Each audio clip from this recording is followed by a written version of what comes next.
Welcome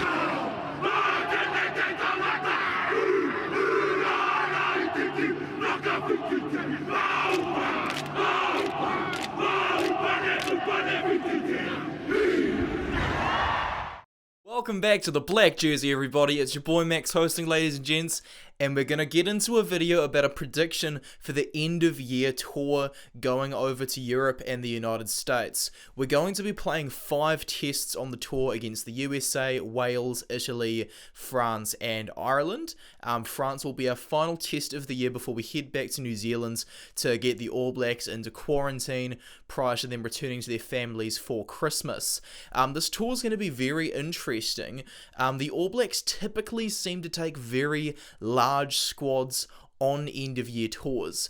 Ian Foster has said that all players joining the tour as well do have to be double vaccinated, so players coming into this tour may not be involved because of vaccination status and so on. So the side I'm predicting isn't going to be 100% accurate. Obviously there can be injuries too. We're playing against Argentina again tonight of the day I'm recording this, so fingers crossed there aren't any injuries to the squad I've predicted over here. So because the touring party to Australia was 36 players, I'm going to add in another 15 players to make this a 51-man squad, as there are going to be some lower tier nations we are indeed playing against. So firstly with hookers, obviously we have Asafa Wamua, Samasoni Taukei'aho and Cody Taylor in Australia already.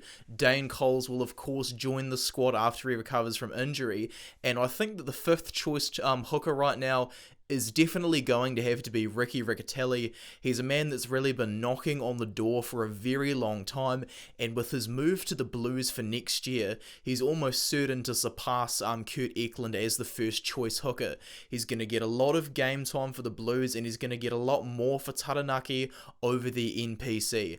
I really think Ricky Riccitelli's worked very hard over a very long time, and even though Bradley Slate is playing very well as well, you definitely have to go with his Taranaki teammate, Ricky Riccitelli. With the props, we've already got the first choice all the way through to the 4th choice already in the squad. So we're not going to really need to add any more props unless there are injuries. So the squad's going to stay with Joe Moody, Carl Tuinukuafi, George Boa and Ethan de Groot covering loosehead, all 4 class props, then with Tyrell Lomax, Angus Ta'avao, Offa-Tu'ungafasi, and Nepo Laulala covering the tight head. No changes are going to be made there for me. With locks, Scott Barrett has a question mark to his name. His wife is expecting their 3rd child, and there are rumours going on right now that Scott Barrett will return home after we play against the Springboks in the 2nd test against them. So at the conclusion of the Rugby Championship, I do think the replacement for Scott Barrett will be Paddy Parkinson, who's been playing with a lot more mental fortitude and he's coping far better under pressure these days. He's always had size, he's always has talent. For me, I've just always had a question mark about his mentality on the field. I don't have those questions anymore. He's played fantastic footy and he's made great comebacks from injury throughout 2021.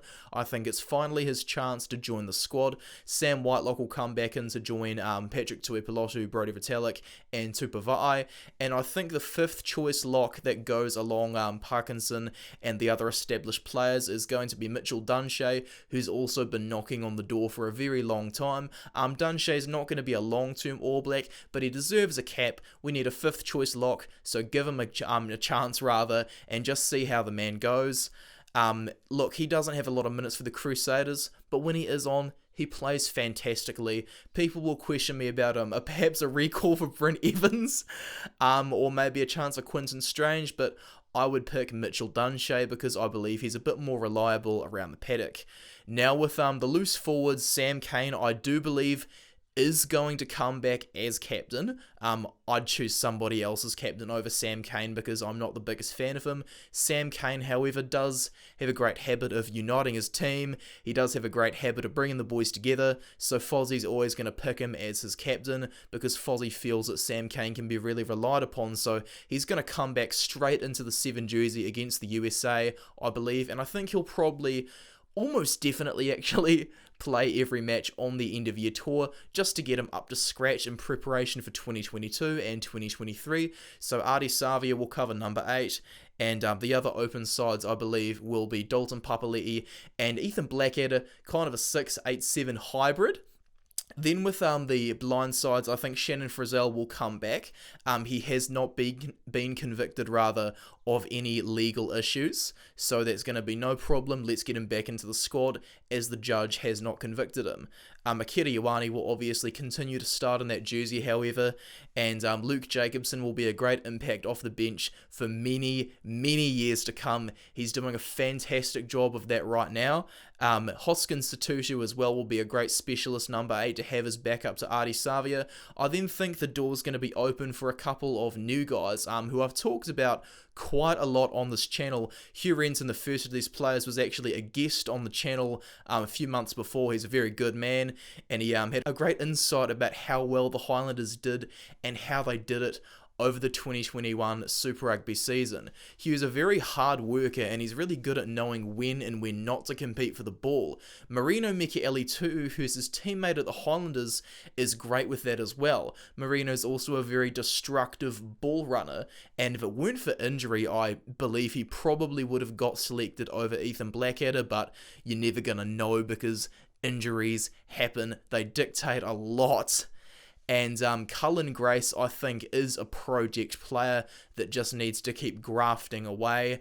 Duplessis Karifa, you could have a question mark, but discipline is a worry for me. I won't go too over that, though, because I don't like being ridiculously negative. Aaron Smith, there are rumours he may not come on the tour because of his baby's impending arrival, but for now I'm going to stick him in with Brad Weber and TJ Perenara. Finlay Christie's going to need more minutes as well, so those 4 halfbacks will be retained. Falau Fakatava is worrying me right now because rumours are that he won't be eligible for the All Blacks next year because of the impending change to World Rugby's laws. That will be incredibly concerning for me, so hopefully they can take Fakatava, even though he's injured, as an apprentice to kind of put forward the case that he should still be eligible for next year. If they don't want to take an apprentice, just play Xavier Rowe, man. He's got really good game management. He's got a great pass on him too, and he's a halfback that's going to develop a lot next year with Te Toiro Tahurirangi going to the Crusaders, and he's really going to learn a lot from the old maestro in Brad Weber. Now, at first 5, I don't believe Bowden's a 10, but Fozzie will put Bowden at 10. Richie Mo'unga is going to be coming back as well. I'm very excited for that. An experienced player like Bodie's great to bring off the bench, as I've said many times as well. Josh Ioane and Mitch Hunt is kind of a, for me, kind of a bit of half and half as to which one I'm going to pick.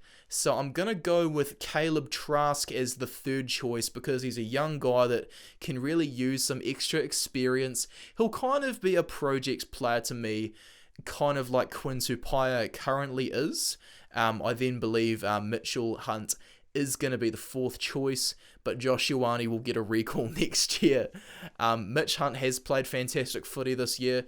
He's doing great in the rugby scene, so why not just get him as cap and see how he goes. That way other nations can't get a hold of him. So with the midfield, obviously Braden Ennor, Quinn Tupaia, David Havili, Rico Ioane, ALB are the current players.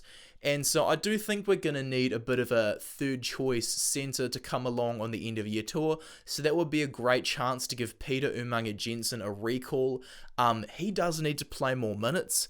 I still believe he is in the long-term conversation.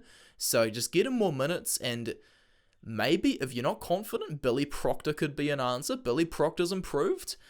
Jonah Lowe is centre cover, but I don't think so, maybe not.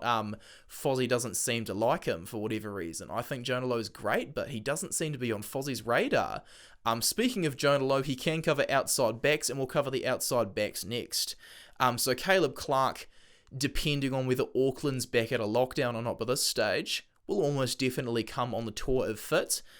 So George Bridge, Will Jordan, Sevi Reece, Geordie Barrett and D-Mac are going to be joined by Caleb. But I also think this will be a really good time to test out another goal-kicking player, another really good rookie, and Zahn Sullivan, guys, give him the opportunity. Zahn Sullivan, and his brother for that matter as well, have both been playing very well this year.